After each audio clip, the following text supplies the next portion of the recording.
Hello, and welcome to another episode of the Anime Movie Podcast with your hosts, Joe Welke and Kat Hamilton.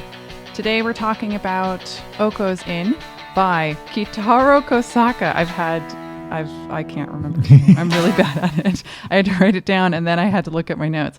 Kitarou Kousaka in 2018. You remember 2018, Joe? Much better times. They were real different. Oh, yeah. Those are some different times. Now, this director, let's call him Kousaka, so I don't have to say his whole name.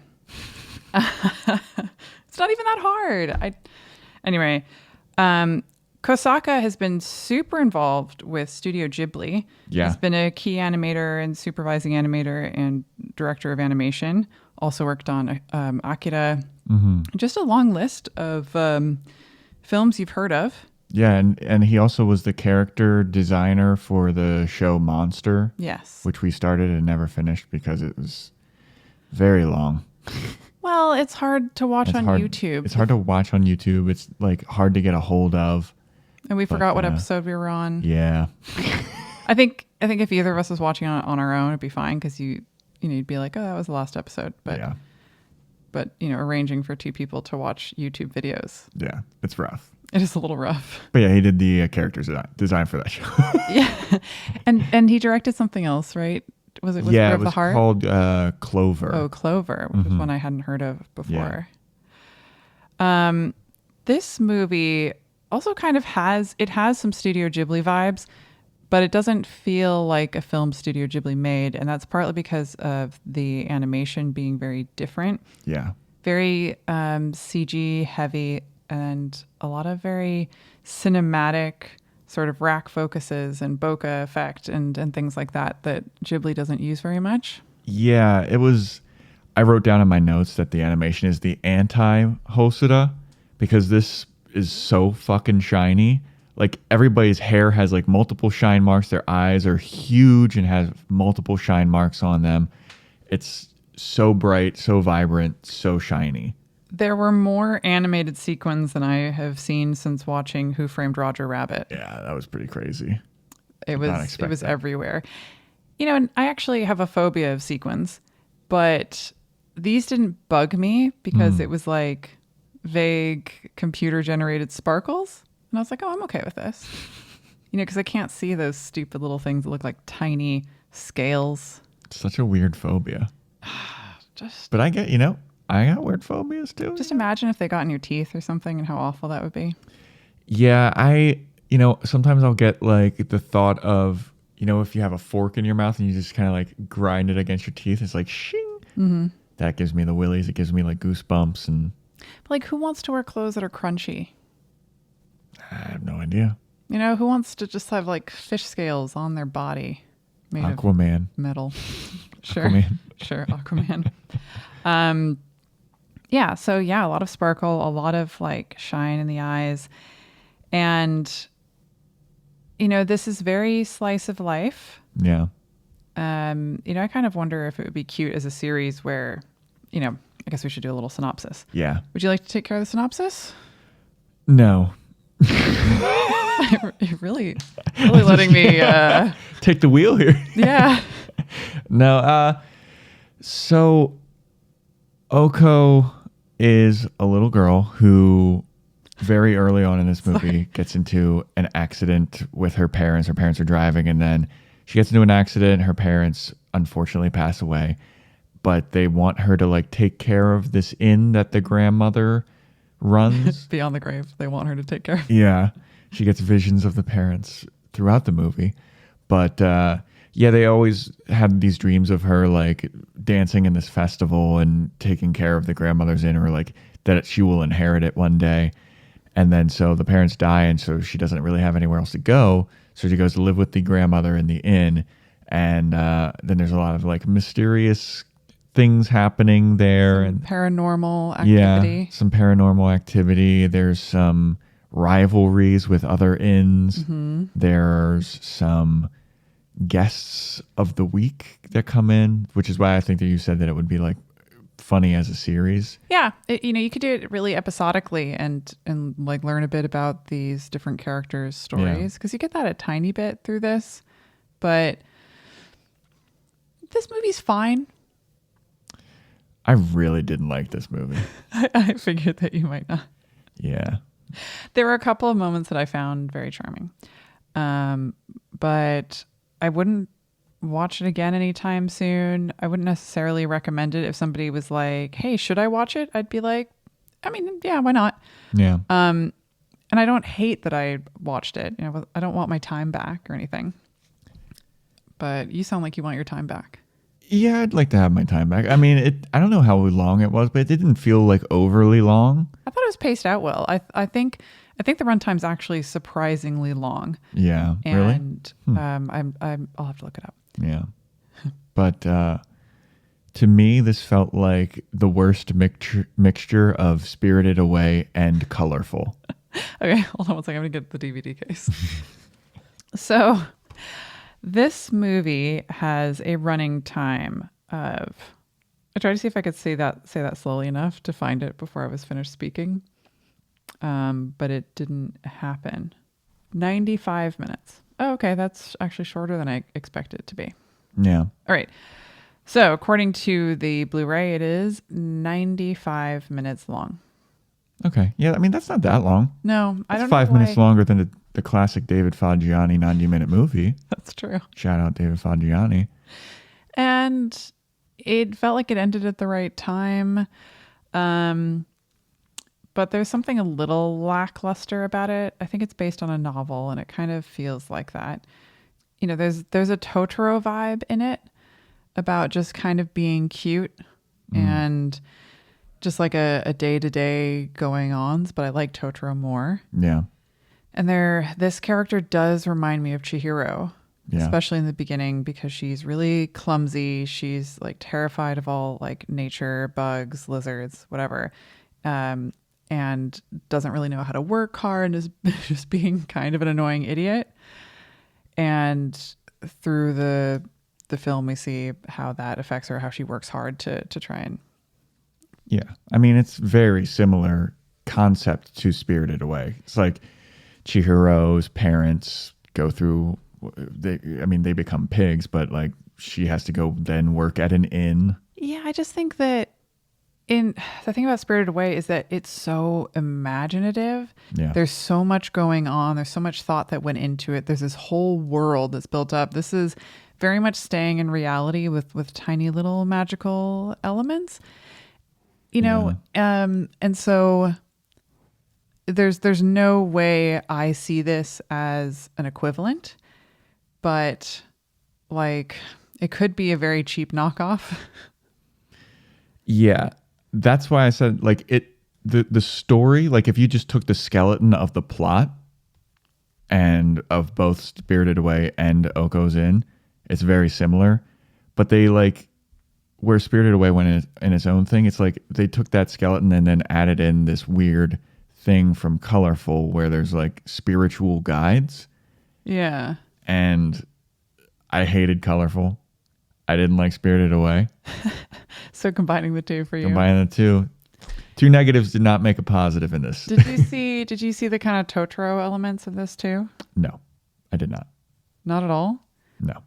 Having like magical things that only like the child can see, and the very slice of life and things are just kind of... Well, that's where I thought... And being in the countryside-ish. Yeah, I mean, the slice of life thing, whatever. That I took the magical things that only Okko could see from Colorful, because it was like a spiritual guide, and there's like ghosts in this movie. You can see how I could see why it's like Totoro, right? You're not just like, no, you're totally wrong. No, I'm not saying that you're wrong.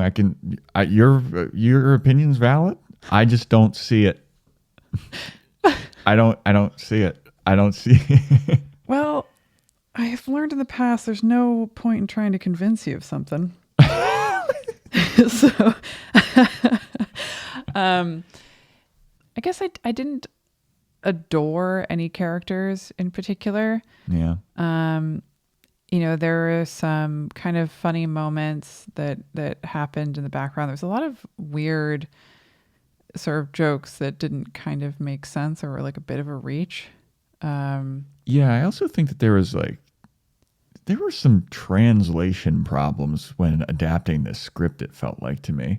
For some of the jokes? Yeah, some of the jokes, some of the dialogue, some of it, it's like there's non sequiturs in there. Like, what? Why did that? One of the jokes that you had a hard time with is in a flashback, and there's two kids playing, and they have a sort of near miss, and one of them says, like, that was a close shave. And then the other one says, well, it wasn't a shave because I still have my hair. Yeah. And the other one was like, yeah, me too. Which, I mean, it's not funny, but it's like, it's not a total non sequitur. Like, you can see what they're going No, for. that's not what I was talking about when I'm talking about non sequiturs. But like, yeah, I felt like that was a translation thing. Like I've never heard that before ever. Like that was a close shave. Like, you've never heard that as a phrase? No. Oh, it's a phrase. Oh, well, I haven't heard it before. But if you're saying that it is a phrase, then I'll trust you. But like, I mean, it's a little archaic. It's not used super commonly. Yeah, I thought that they were trying to say, I thought that I misheard it, and I thought it was like, oh, that was a close save because it's like somebody saving somebody from something. And then she was like, oh, no, it wasn't. I got my hair. And I was like, what? And then you said shave, and I was like, oh, I guess that makes more sense, but I've never heard that as a phrase before. No, close shave is a phrase for sure. But no, there's one scene where Okko's talking to another I guess I'll have to wait till spoilers, but I was just like, that doesn't have anything to do with what anybody's talking about. Like, yeah. Let's, I guess, quickly talk about the music because we already discussed animation. We talked about the general story and plot and our broad feelings about it. Mm-hmm. Music, it was just like background to me. It didn't really do anything for me. I wasn't inspired at any point. I didn't think it really added anything to the movie. There were several times where I was clued into the music, and I was trying to decide if I thought it was a good choice for the scene.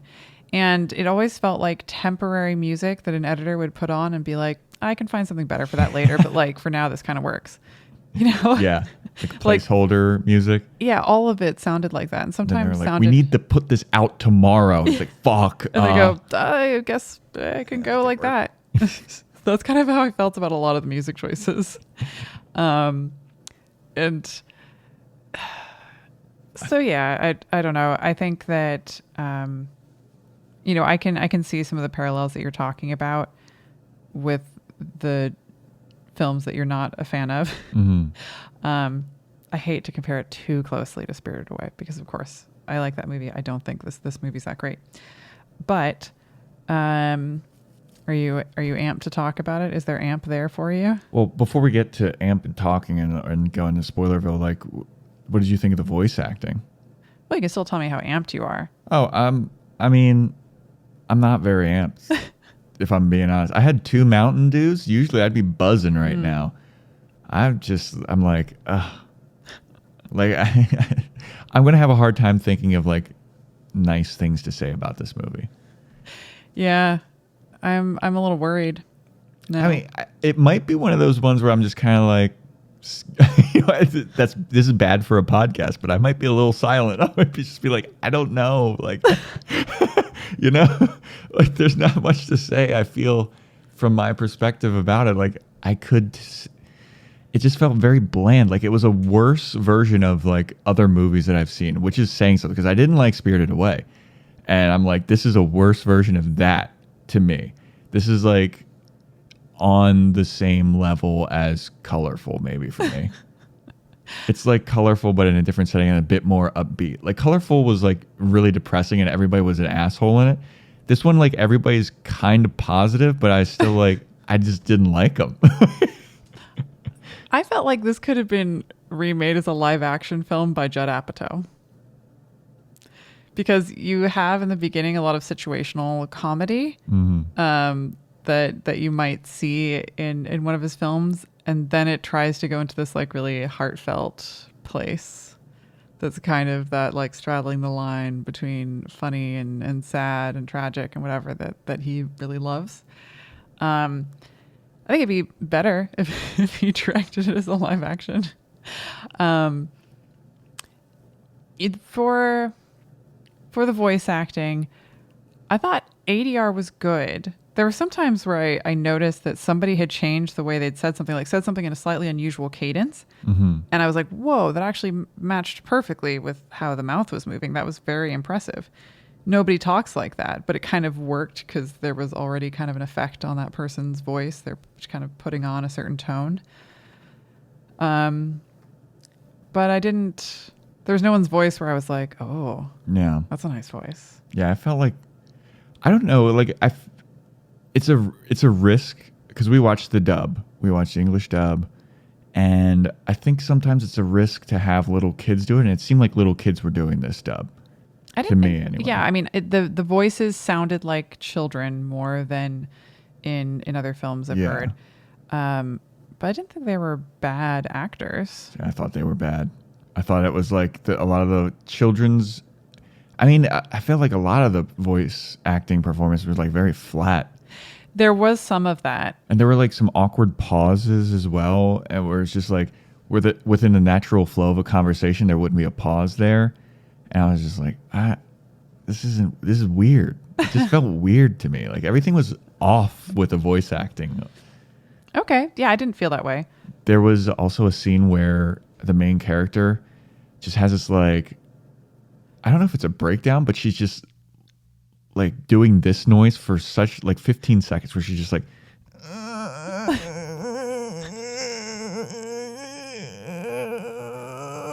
and I was just like, enough.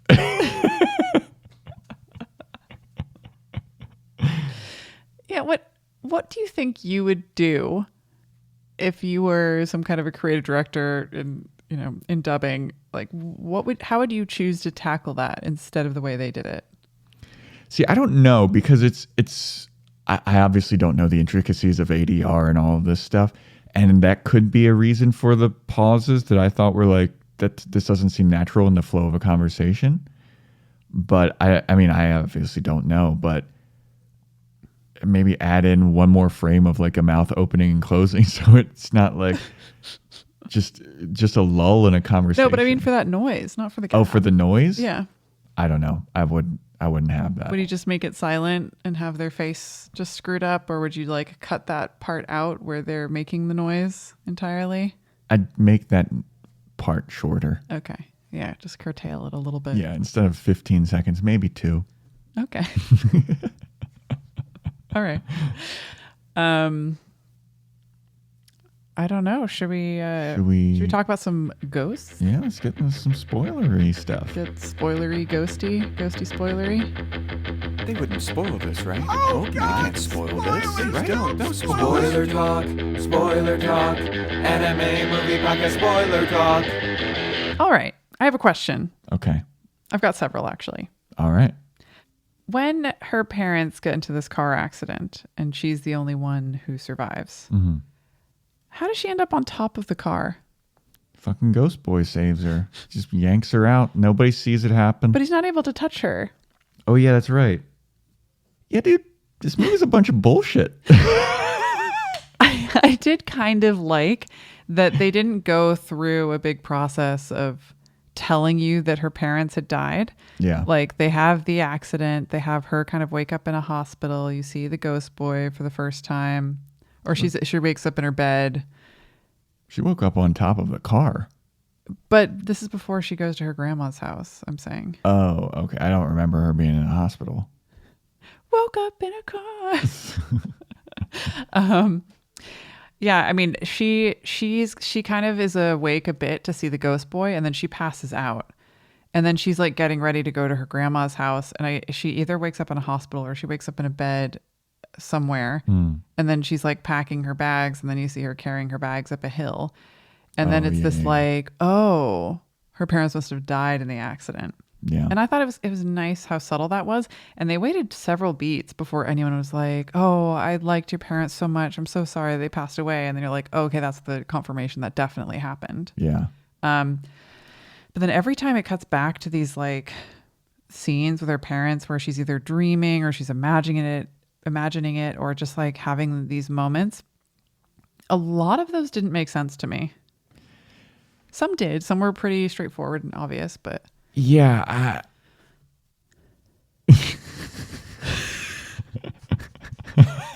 Do not just say, I don't know, man. No, man. So glad we have a whole camera set up to watch you say, I don't know, man, a bunch of times.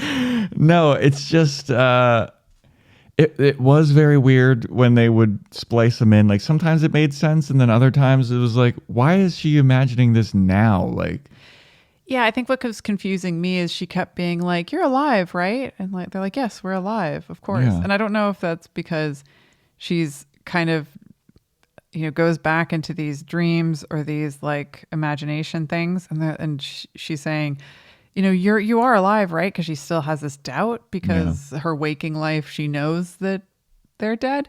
But that happened a few times and I was like, wait, are they? Yeah. I mean, I remember the first time that she does this, like she's crawling into bed with her parents. And I remember saying to you, I was like, who the fuck are these people? And you're like, it's her parents. And I was like, I thought they were dead.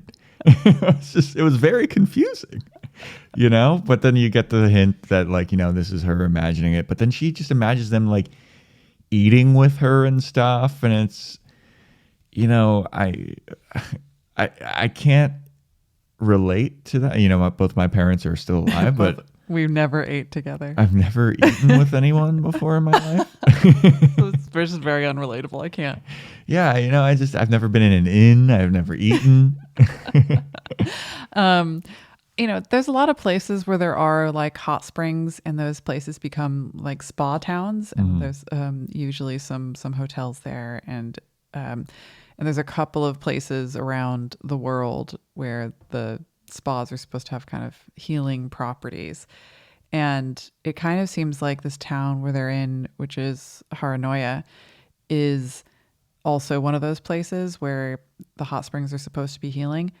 Never comes up. Like they talk about it a lot, like how this place was found and the wild animals healed themselves there, and everyone's welcome in Haranoya. Nobody gets rejected. Yeah, and that I don't know if thematically that really comes up a lot, but they do say it several times. Yeah, they do say it a lot, but it's not like anyone's kicking anybody out of the inns, or there's not like vagrants walking around. I mean, there's only one instance where it's like a dad and his son who look like kind of vagabonds, but I don't know why. Grifters. Yeah, like they look homeless, and then they're not. Like they go to the inn, like they have dust and like scratch marks all over him. The son is like, oh, he hasn't drank, he needs fluids.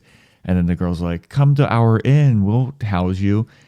And then they're just like, I think the dad's like a writer for a magazine. It's like, why was he all dirty? Why can't he get his son some fucking water? Like, what is going on with this guy?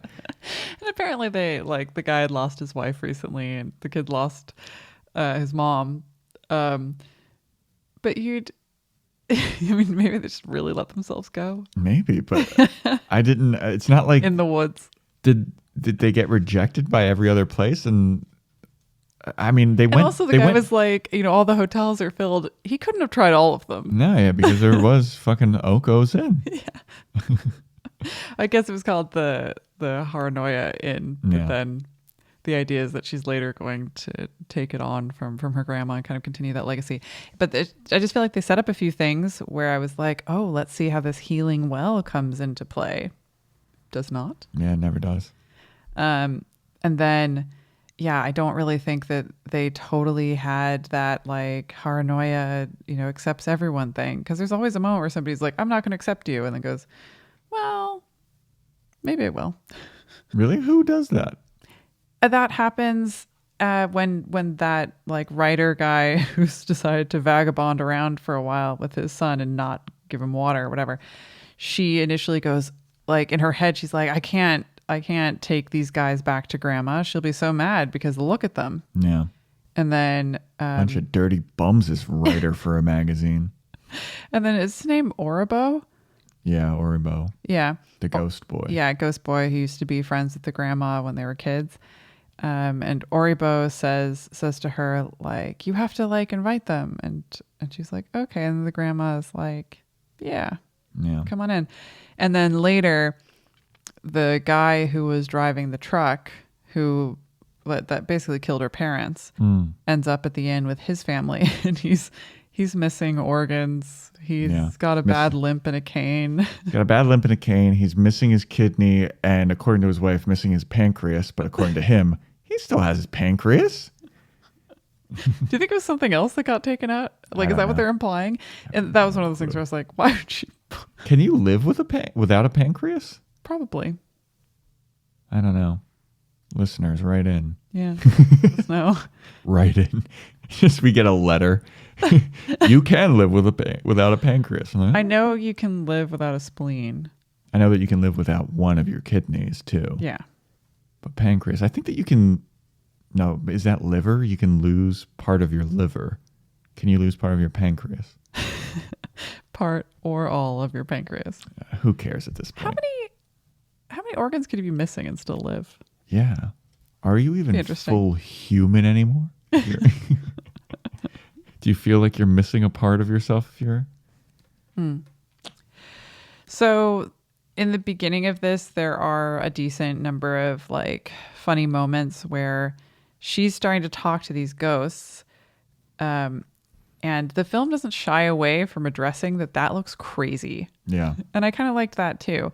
Because there's other films where you'd be like, why is nobody noticing that like this person's always talking to somebody who's not there? Yeah. And she makes no effort to hide it. She's like always screaming at these ghosts. That's the thing that's dumb. But I could understand how you at first need some time to get used to it. Because it's like somebody talks to you, you respond to them. Yeah. And if you can see them, then it's difficult for you to imagine that other people can't. Yeah. So I kind of get why that would happen. And I got used to the ghosts being her friends, and it was kind of nice. And then they kind of drop out of the film for a while. Yeah. And they do try to like explain it, but I was like, I'm here for the ghosts. Yeah, I hated the ghosts. I didn't like Oribo. I didn't like when he was like idling. He was just like sitting cross-legged and spinning. I don't know why, but I fucking hated that. Just him being like... I didn't like him picking his nose. I didn't mind that. I pick my nose all the time. You're gross. Yeah. Do you flick them at people too? Yeah, they're all over here. No, I just felt like his motivations were all over the place. 'Cause there's times where he's like, you should do this thing, or he's like cheering her on. And then people are like, you're being an asshole. And he's like, yeah, you really were being kind of like, you fucking told her to do that. Oribo, you piece of garbage. Piece of garbage like, ghost. Mio is like a poltergeist almost, because she's just like causing mischief all the time as a ghost. Yeah, Mio's another one of the ghosts. And she really sticks to her script. She sticks to that, like, I'm going to be a ghost that always like kind of causes some problems until she like saves a lizard. She was literally like that for like 3 minutes, and then she was went like back that for ages. Dude, she was like that for like the first 2 times you see her in the movie, and then the rest of the movie she's helping Okko out. But there's a bunch of times earlier where you don't see her yet and she causes problems. And so there's like 5 times where she does like little mischief. Name all the problems that she created. Because all I can remember is like she drew like bags under her eyes once, and then she drew a mustache on her once. Yeah, she did the thing where she knocked all of her stuff off of the table at the school. At the school. And that was the bags under the eyes incident. And then she also did the mustache thing. And then she also did the big fish kite. Oh yeah, the fish kite. And then had that like land on her house. And there was at least one more thing that she was doing. I thought that this movie was going to go in a different direction to when she started showing up and like fucking with Okko. I thought it was going to be like a ghost battle between Okko and Oribo, who is like the original ghost that Okko sees, and he's like the ghost of that inn that she works at. And then there's another character, I don't know her actual name, but let me see if I wrote it Frilly down. Pink. I think I wrote it down. Yeah, Frilly Pink. Matsuke? Yeah, I'm just gonna call it Frilly Pink. Okay. And Frilly Pink has a ghost that's watching over her and fucking with Okko. And I thought it was like, oh, this is going to be like a stand battle from JoJo's Bizarre Adventure, but with ghosts. Because there was a scene of that where like Oribo and Frilly and Mio, who is Frilly Pink's ghost, are like duking it out through these like fish kites, and then Mio gets the better of Oribo, and I was like, oh, okay. But then Mio just starts hanging out with Okko and like working at the inn with her, and it's like then it's revealed that Frilly Pink can't see Mio. It's like, what's happening? What? Yeah. Mio is a fucking Benedict Arnold turncoat. She should have not been helping out Okko. Why? It does Her loyalties lie with Frilly Pink. Yeah, but Frilly Pink even said that it would be an embarrassment to the town if either inn closed. But then why is she fucking with her? Why is Mio fucking with Okko? She's a mischievous poltergeist. I don't buy it. But like that's a classic archetype of like ghost, like a kid who's just kind of like, especially imagine you're a ghost, Joe. I refuse. Okay, I'm a ghost. You're a ghost. You can't talk to anybody. Nobody can see you. You're starting to get bored. Wouldn't you kind of fuck around? Just like do random little things, like turn on people's lights or. Oh yeah, totally. But you're shocked that Mio does that? Yeah, but Mio should have kept her loyalty with Frilly Pink, is what I'm saying. Well, she never totally turncoats on her. She obviously like cares about her. Yeah, but then she starts hanging out with fucking what's her face, the whole Okko. Wouldn't you rather hang out with somebody who can see you? No, I would rather hang out with my fucking ride or die. So that you could just watch them all the time while they essentially ignore you because they can't see you there? Well, I mean, later in the film, Frilly Pink talks about how when she's about to fuck something up, there's a voice in her head that says, don't do it. Or if she's about to do something right, there's a voice that's like, yeah, keep doing that. She's not there to do that to Frilly Pink when she's hanging out with Okko. But then when Okko can't see her anymore because it's like she's kind of getting her shit together and she's happier, and so she loses the ability to kind of like see the ghosts anymore. I thought that was real depressing. Like, you can only see us if sad. you're real depressed. And she's like, but you're my friends. And they're like, not anymore. You're happy. You're too happy to be our friend. But to my point, like as soon as Mio is like, oh, she can't see me, like she starts going off and doing other things. She doesn't hang around Okko anymore. I mean, she does for a while. Yeah, for a bit. But I'm saying like she's also like just going off and doing other things. Like it's just if you don't have these people to talk to, then you're not going to be hanging out there. I do think the switch from like, I just want to make your life miserable to like, I'll help you was pretty quick. It was very quick. And I don't know if they take care of that better in the novel. And then the like mystery of somebody's eating her food, and it turns out to be this little demon that shows up from a bell. Yeah, because the ghosts can't eat food, because initially Okko is like talking to Oribo like, stop eating my food. He's like, why would I eat your food? I can't eat. I'm a ghost. But the demon can eat the food. Is the demon visible, do you think? To the other people? No, I don't think so. Because the ghosts, Mio and Oribo, like are kind of translucent from the waist down, but the demon is just like fully visible, it looks like. Like a little treasure troll. Yeah, there's nothing that separates Okko or like any of the living people from the demon visually, except for he's got horns. Although it could be like a Totoro situation where it's some kind of a Shinto deity, or the sort of like what do you call it, the sort of more dark side one. And so the parents can't really see it, but it's not quite the way like the ghosts work.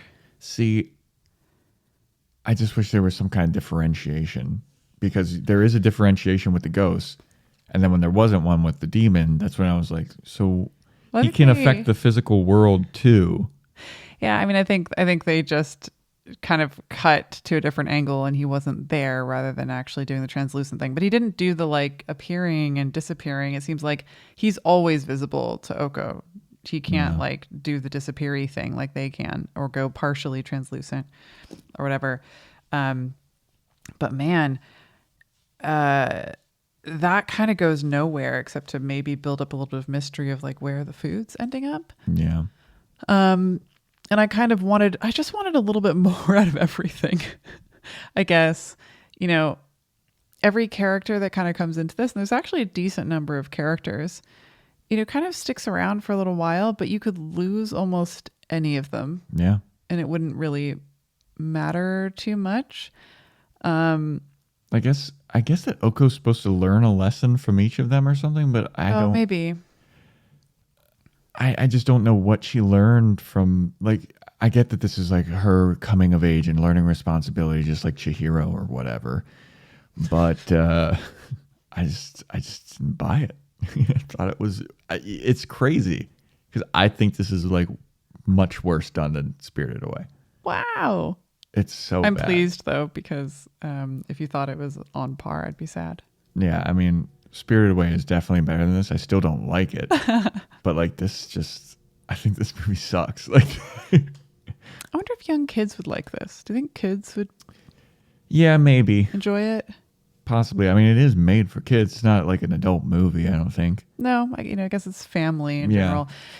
What made me laugh was a couple of the moments when she was talking to the ghosts and people are like, what the fuck are you doing? Like, you're a really weird person. Yeah.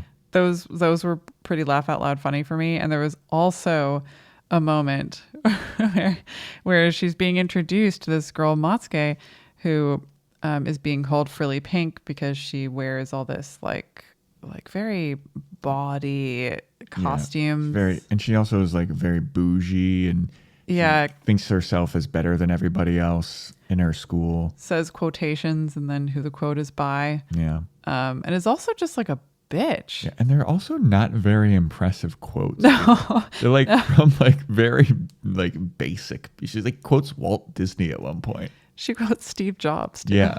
Just like do you think they quoted different people in the Japanese version? They had. If they didn't, I will be very. And somebody was sitting there being like, "What's the American equivalent of this Japanese philosopher who might have said something so much more interesting?" Do you think they quoted Miyazaki in the Japanese version instead of Walt Disney? Oh, maybe. Yeah, maybe. Who knows?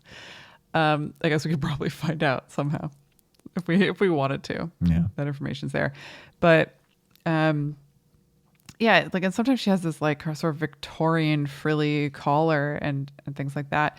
And this girl in Okko's class turns around, introduces herself, has a name incredibly similar to both Oribo and to Okko's full name. And I was like, choose names that sound slightly different. Yuriko. Yeah.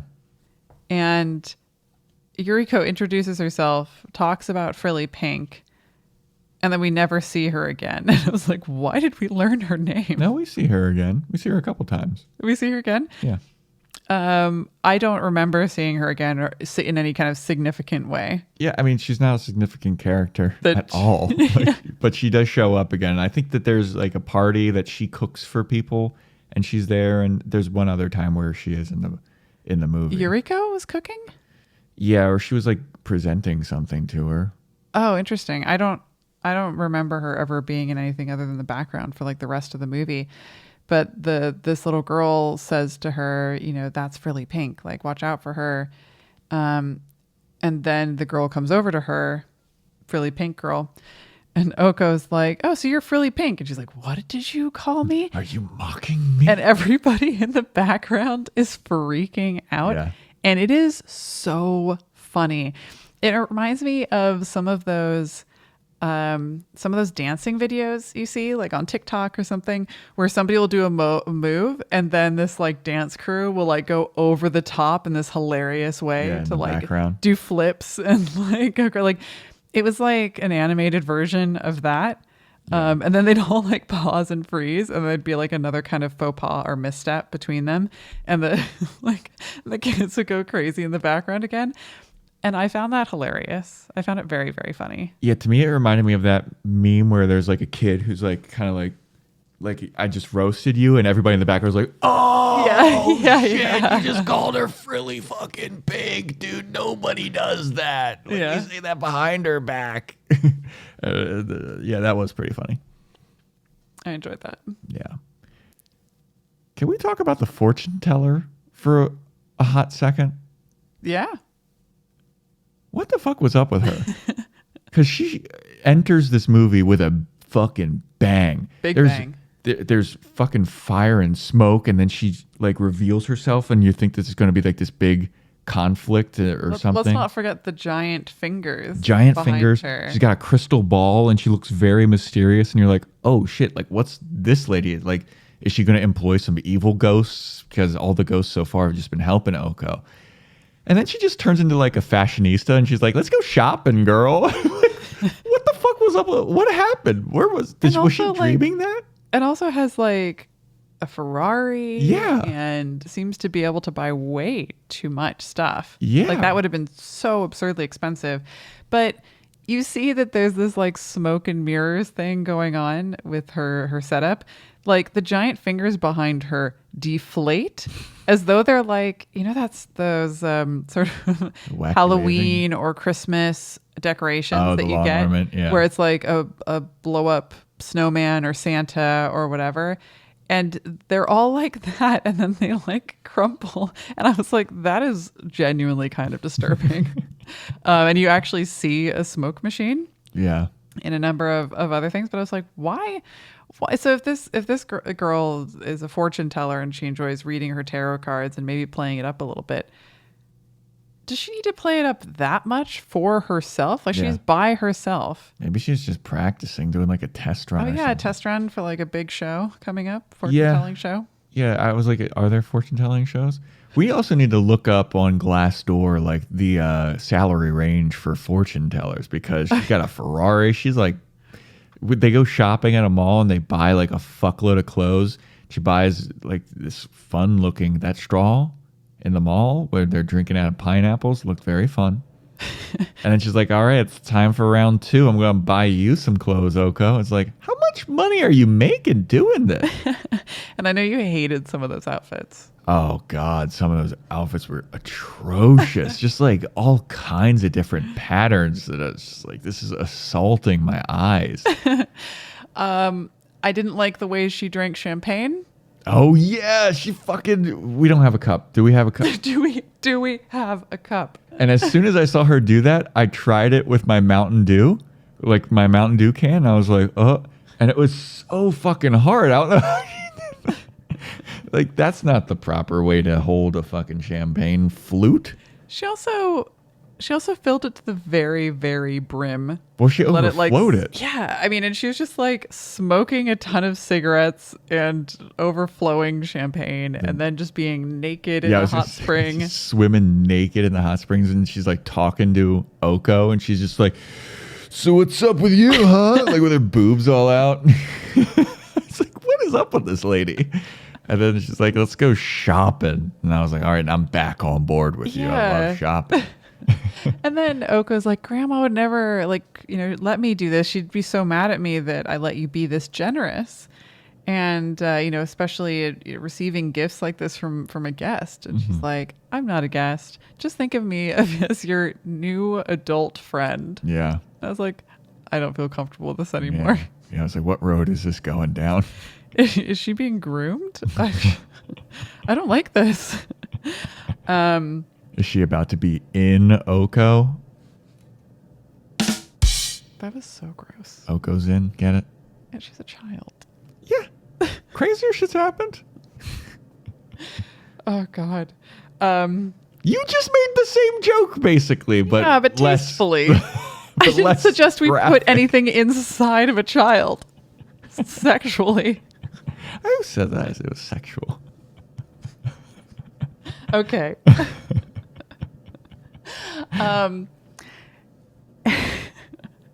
So, yeah, I mean... But hold on, then we get, like, her backstory, too. Kind of, that she just got dumped. It's like, yeah, I'm just going through some shit. I got dumped. And I trusted my readings and my tarot and my fortune telling too much. It said that me and this guy were a perfect match, and it was supposed to be my best, luckiest day, and they dumped me. And it's like, okay, so why are you buying clothes for this little girl? And like, maybe she was just needed her better. Maybe. I guess she just needed like a mental health weekend at the spa or something. Yeah. But then she's like, here's my card if you ever need me. And then she had like a vision to come back. I don't know that. Never even need to use the card. I mean, I think there's a lot. I just wish that more things that are set up would pay off, because you'd kind of think that getting the card, something would happen. Yeah. You know, why do the whole card thing if she was going to come back because of a vision anyway? Unless, you know, it's not even like Okko pulls out the card and thinks about it. You know, there's no moment like that. And we don't really see the way that the hot springs heal anybody.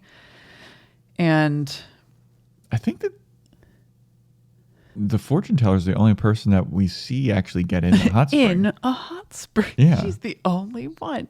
Yeah. I call bullshit. This movie's a bunch of bullshit.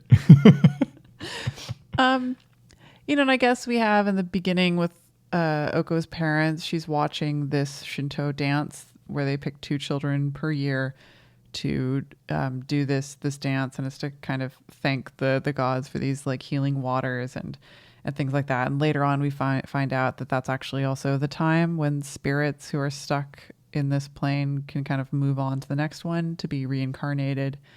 And then at the end, we have her in the dance now. And before she was like, this is stupid. Can we go early?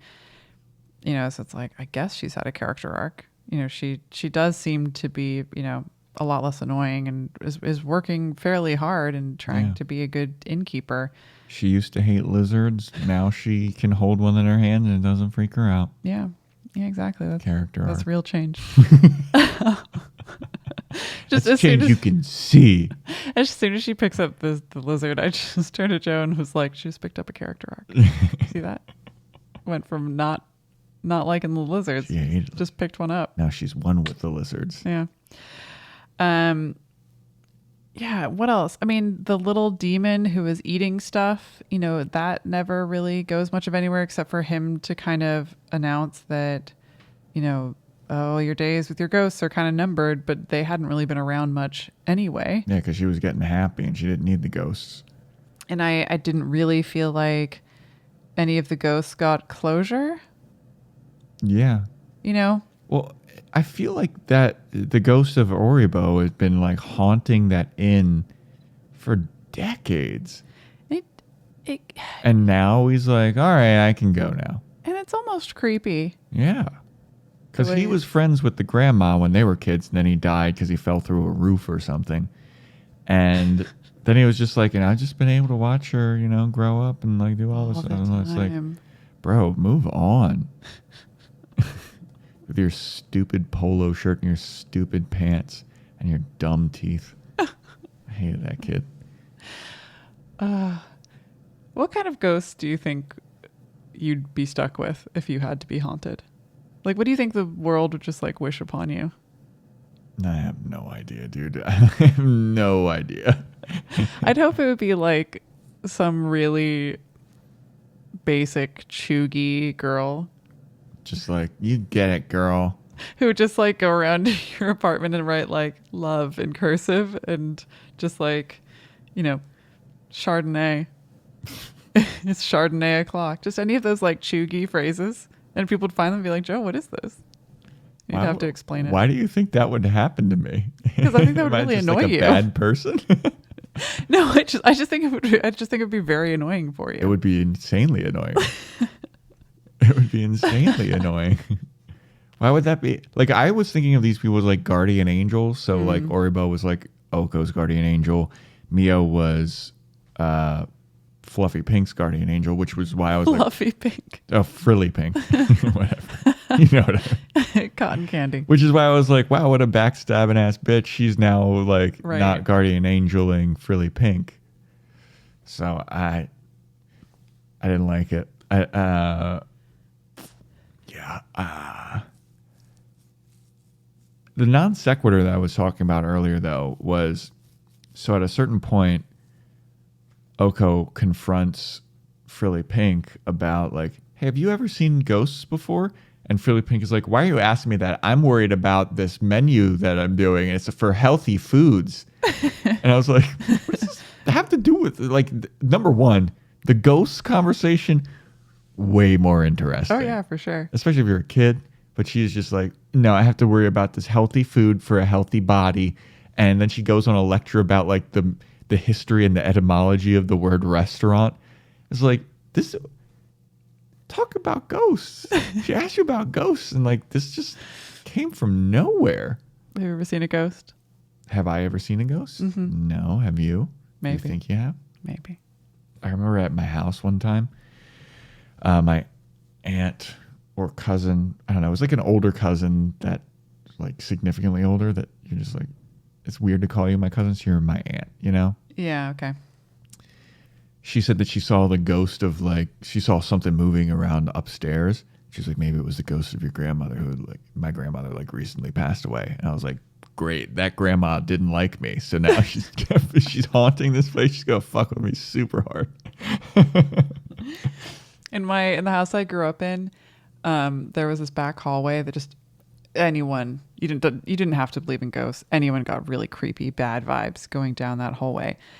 And my sister was complaining about some things, and I was starting to have these like weird visions, but it was always when I was like starting to fall asleep. Mm-hmm. So I kept telling myself like, it didn't happen. Like I, definitely like dreamed it.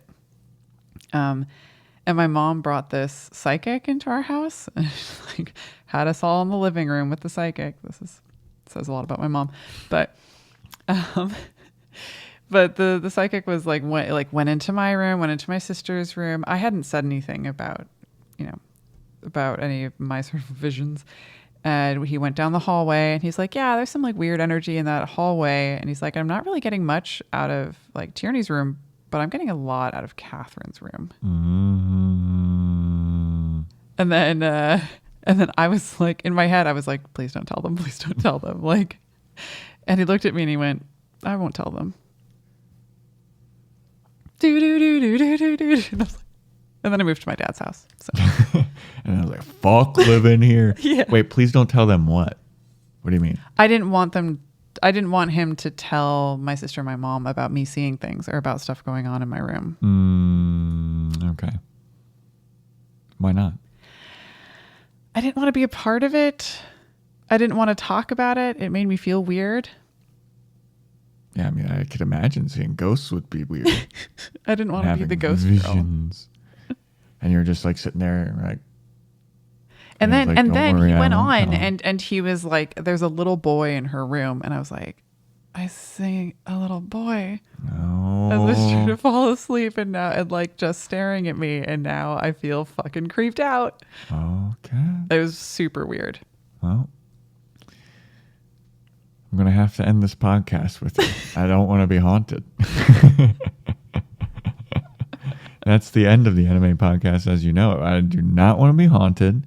Don't pass your ghosts on to me. This was so long ago. Fucking ghosts don't die. They're probably still hanging out with you. But Woodland Hills is 16 miles away. Yeah, I was going to say, do you think that it's still in the house, or do you think it was attached to you? I don't think it was attached to me. Okay. That did give me a little bit of heebie-jeebie, but no. But yeah, I mean, because if we're going by conjuring logic, ghosts just kind of, they like gum on your shoe. They follow you around. But that psychic was like talked about how a family had like died there, and so he was like, there's a couple in the back like master bedroom. There's a little boy in her room, and he was like, I don't know what her problem is about my sister. She's like, I don't really feel anything in there. She's like, you're safe. Everybody else here is fucked. So he also told me I had a beautiful aura. So oh, cool. Just saying. Nice. Yeah, cool story, bro. Cool. Fucking cat's aura. Fuck yeah. Yeah. Okay. All right. Rocking on. Is there much more about this movie that you want to say? I thought it was funny when like just very, very blatantly the last guest basically admitted to being the person that killed her parents. That she like runs out and he's like, hey, you know what? I don't think I want to stay here anymore. This is awkward. And she's like, well, like, do you see all the scenes with the grandma where she was looking through? She was like, oh God, I can't believe it. And she kicks the guy out.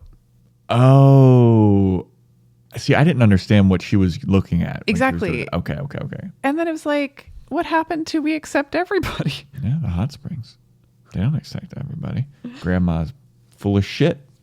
But then Okko comes back and she's like, no, I will wait on you. Like, and that guy was such an asshole she had to like go to her rival. Because he was really bored of eating plain foods because he may or may not have had a pancreas. Yeah. Just missing a kidney. Like they made him all this food and everybody at this inn is like a dickhead at first. Yeah. And then Okko goes like above and beyond. And they're like, oh, this is so nice. This fucking 12-year-old or whatever, however old she is. It's like making all of the food for everybody. It's like, oh, maybe I should be a bit more grateful. But that guy was such a dickhead. He's like, this tastes like something from a hospital. I want to eat good food. I think, there's another moment where a character just suddenly changes their mind about something. And that is she goes over to Frilly Pink's place to try and find some recipes that she can make for this guy who can't eat this, overly salted or overly oily food. And literally earlier that day, they had a huge fight. Yeah. And like, they weren't that close anyway, but they were both chosen to do the dance that year. And they were not happy with each other. And then she goes and she apologizes. And then she's like, can you help me? And it takes 1 or 2 seconds for the girl to be like, okay. Yeah. Here's all of these books and all these recipes of how to do everything. And she's like, cool, thanks. You're amazing. And then she goes back. And then they're friends? Yeah, I guess. And then, yeah. And I don't know how it comes about. Because it's like the guy like hated the food and then he's eating it. And he's like, oh, this food's so good. It's so good. It reminds me of that time I killed your family. Like, oh my God. How did it come about that he admitted to being he was just like, it's so good. Yeah, what would have been better? There's a lot of things that could be tweaked about this movie to make it better. What would be better is if he was like, somebody staying at the inn throughout the whole time. And there's just like little hints dropped and then you start to guess. And then it's like this bigger conflict. Yeah. Because they've only had this guy over for a little while and she just served him a bunch of food over a couple of days. Yeah. It's not like she'd grown close to him or felt like he was her confidant. So there wasn't some big moment when she found out that felt like this big betrayal. Yeah. Yeah. So many things could be better about it. Yeah. It wasn't like, oh, so like what happened to you? Like, I don't think she asked like what happened to him. No. But it just comes up out of nowhere. And he's like, oh, this food's so good. It reminded me of when I had a pancreas and a kidney and back before my horrible accident where I slaughtered a family. That my actions led to the death of these 2 parents and the only survivor was this little girl. And then you just see fucking... I was about to call her Chihiro. You see Okko just like... Yeah, and her freak out at that time is a little bit weird because she's, again, kind of like yelling to her parents who aren't actually there. But that time, nobody's reacting. But then they do react when she gets up and she like runs. She's like, no, they're still alive. And they're like, what? Yeah. I guess the only other thing I didn't mention was, Okko's sort of etiquette finishing school training as an innkeeper. And I guess that you kind of need to have certain etiquette, but it was really interesting to hear about the only take steps this big and to have the toes slightly turned inward. Yeah. And then it's rude to show your elbow when you wave goodbye to somebody and things like that. And I was like, wow, could you imagine having to think about all of that? No. I literally, I never even heard of the elbow thing. When she was yeah, it's rude to show your elbow when you wave. I was like, what? Since when? Yeah. Hey, Granny. Suck on it. Granny, suck my elbow. Yeah. Wow. Okay. Yeah, I don't really have anything else to say about it. I love that the fortune teller got dumped for being a fortune teller. Yeah. It's like, how long was she with this guy? She was like, and he was all cool with it, and her fucking mystical smoke machines and her ball and her deflating fingers. And then he was like, one day he's just like, you know what, lady, you're fucking crazy. I was just in it to get some, but, now that we're getting a little serious, you're a fucking nut job, your tarot and all this shit. I think that's the most realistic thing in this movie. I was gonna say, you almost sound like you've lived it. Oh yeah. The fortune Dude, teller every fucking dumping. woman in LA thinks that she's a fortune teller, tarot card reader, or zodiac princess. It's so stupid. I don't. Yeah, okay, but You just said every woman. Oh my In LA. God. I hit your microphone over. I hate you. Frilly Pink's inn looked really cool. Oh yeah, it was beautiful. That resort was very amazing. bougie resort. Yeah. Well, it fits. She was a bougie lady. Yeah, Okay, hold on a second. You saw ghosts. We don't need to go back to that. But what I want to go back to is just with that sort of innkeeper training that she's having. It's so interesting to think like culturally how we embody certain things that we're like taught to move a specific way to, be more appropriate, to our culture. And watching the way that grandma was teaching her to move, and I was like, that would be so uncomfortable and so unnatural for me. And if I walked anywhere and walked in like that, people would be like, what are you doing? Are you okay? Are you okay? Yeah. But there, Did you hurt your foot? but there, if you see somebody walking like that, is that extra polite? Is that like, oh, clearly they're, very well mannered? Yeah.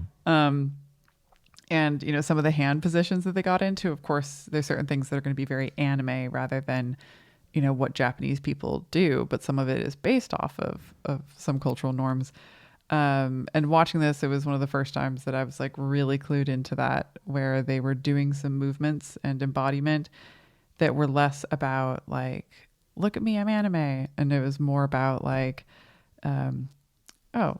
learning a bit about the embodiment of this culture and how that might still play out in like more modern times. Yeah. I would like to know the cultural reference and cultural significance of this move. I feel like I'm doing like a flamenco dance or something. Yeah, because this one they got almost all the way right here. So it was like... And she was like stayed like that for like a long time. Then it would switch. Yeah. Yeah. I guess that's just a cultural thing. I'm going to start doing that, but I'll just knock Anytime you're stuff afraid. over. Yeah. It's like, I'll train myself to do that. I think someone's at the door. Should we crank these amps? See what the cranking? Yeah. I'm going to give this movie a 5 out of 11. 25. 5.25, 5.25. 5.25 out of 11. Out of 11, yeah. You gonna elaborate, or is that it? Sorry, just so tired. I forgot that you like the elaboration.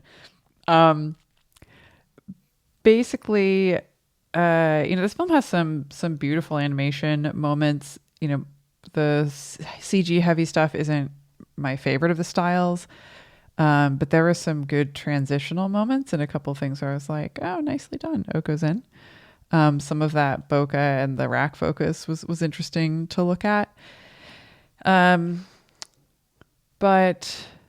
I thought the music sounded temporary placeholder music, and a lot of times it just didn't totally fit the mood or elevate it to the point where I felt like drawn into it.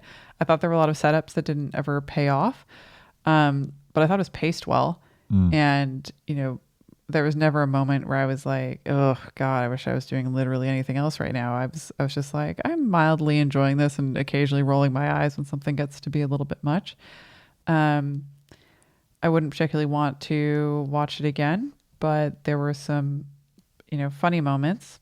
And I didn't like it enough to be like, man, I just wish they'd just done a couple of things to make it a better movie.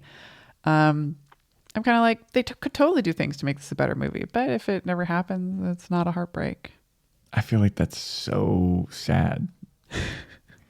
Like, how they say that the opposite of love isn't hate, it's indifference? Like, you sound so... The enemy of love is... Yeah, it sounds like you're so indifferent about this movie. No, I'm not totally indifferent, though. Like, I'm very mildly ambivalent. So I'm like, and enough, if there's just a little bit of ambivalence going on, then you kind of balance out into a very moderate place, which is why my score is a 5.25. Okay. That makes sense. And I think the enemy of love is resentment. Okay. I'm going to give it a 2 out of 11. Yeah. I was expecting it. Yeah. It had to be below a 4. Yeah. I just felt like I think I just don't like slice of life stuff. But this is definitely shonen as well. Well, I feel. You know what? That's not true. I do, because like I felt like Kiki's Delivery Service was a pretty slice of life, and it was kind of similar in like, you know, she helped the old ladies in that movie. She helped like the Zeppelin at the end. Like I think she like, and then she was with Ursula. So it was kind of slice of lifey, I thought. Yeah, but I think that main character, like Kiki, has a goal in mind. And, you know, some of the different characters are a bit more interesting. And there's like bigger things that happen, and there's setups and payoffs to those, you know, with the massive like blimp thing. Yeah. You know, Kiki's Delivery Service is significantly better than this. Absolutely, it is. Like, and I don't remember what I gave, but I felt like I was kind of lukewarm on Totoro. But like Totoro is better than this. Yeah. This is just, I just think that, like, the plot's not very interesting, and it feels borrowed, and it feels borrowed from 2 movies that, like I said at the beginning, that I don't enjoy. Yeah. I thought that the voice acting was very flat. I thought it was that, like, that. I guess that's the risk with having kids, and I didn't necessarily like the animation. Like, it was too, like, it felt like sugary, like it was too sweet. Like there's like a bubblegum thing going on. Yeah, like everything was so shiny, like the eyes were so big, and it was like they were purposely trying to make it ultra cutesy at times. Kind of like Hello Kitty. Yeah, I just didn't like the shine on it. I did think that there was something weird that happened with any kind of high angle that was looking down. Like the perspective on the face got really, really bizarre. Yeah, and there were some like really wide angle fisheye moments, it felt like. And there just wasn't a lot that I enjoyed about this movie at all. Like there were some, I feel, unintentionally funny moments. Mm-hmm. There were some moments that I made funnier with my own commentary. If I do say so myself. I think, the funniest thing I felt like was when she called her frilly pink, and everybody in the back was like, oh shit. That was so good. Like, that was pretty funny. But yeah, not for me. Yeah, totally fair. All right. I guess that wraps up our episode on Okko's Inn. Okko's Inn, hon. Don't get Baltimore on me now. It's too late for that. So, thank you so much for listening to this episode or watching. You can follow us on Instagram at the Anime Movie Podcast. Write in the Anime Movie Podcast at gmail.com. Please follow our YouTube channel. We also put out like video podcasts. Subscribe to the YouTube channel. Subscribe on Apple Podcasts. Leave a review. 5 stars, please. Just keep listening and enjoy it. Yeah. You were on such a roll there, and then you really just like tapered off. I give this speech at the end of every podcast. I wonder how many people I'm convincing. Yeah. I wonder. I'm defeated. We haven't gotten any more 5-star reviews on Apple Podcasts. It sounded like your voice was breaking for a second. Yeah, it's just we haven't got any more 5-star reviews on Apple Podcasts. Make that happen. Like we're doing pretty good on YouTube. We're gaining some followers. Thank you. I appreciate that. I really appreciate it. That's awesome. Guys. It's really cool. I'm glad that you're enjoying it. And theys. Yeah.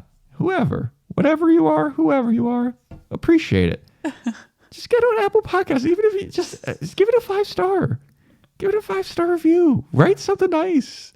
But yeah, the comments on YouTube and positives. Yeah. For the most part, not all of them. We get some thumbs down every once in a while. And that's it from us. I need to cut this off before it gets really sad. We get some thumbs up. We get some thumbs down. All right. See you next time. Bye. Thanks for listening to the Anime Movie Podcast. You can follow us on Instagram at the Anime Movie Podcast, and you can reach out via email at theanimemoviepodcast@gmail.com. Please subscribe, rate, and review, and tell a friend. Thanks. Have a good one. Bye.